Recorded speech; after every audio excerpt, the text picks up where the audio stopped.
19 एप्रिलला अक्षय तृतीया आहे आणि त्या दिवशी काही योग देखील जुळून येत आहेत. जसं की गजकेसरी योग, रवी योग, मालव्य योग आणि अमृतसिद्धी योग. या दिवशी सोने आणि चांदी खरेदी करणं अत्यंत शुभ मानले जाते. त्याचबरोबर या दिवशी एखादी महागडी वस्तू जर तुम्ही खरेदी केली, तर तुमच्या जीवनामध्ये आर्थिक स्थैर्य निर्माण होण्यास मदत मिळते. परंतु प्रॉब्लेम असा आहे, की सोने-चांदीचे भाव अत्यंत वाढलेले आहे. सर्वांना घेणं ते शक्य नाही. तर अशा व्यक्तींनी काय घ्यावे जेणेकरून त्यांना या योगाचे लाभ त्यांच्या जीवनामध्ये येतील?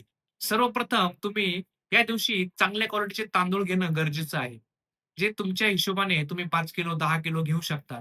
त्याचबरोबर सोन्याच्या ऐवजी तुम्हाला 4 हळकुंड विकत घेऊन तुमच्या तिजोरीमध्ये ठेवणं गरजेचं आहे. लक्षात ठेवा, तुम्ही जे तांदूळ खरेदी करणार आहात, ते कधी संपू देऊ नका. त्यामध्ये नियमितपणे भर टाकत राहणं गरजेचं आहे.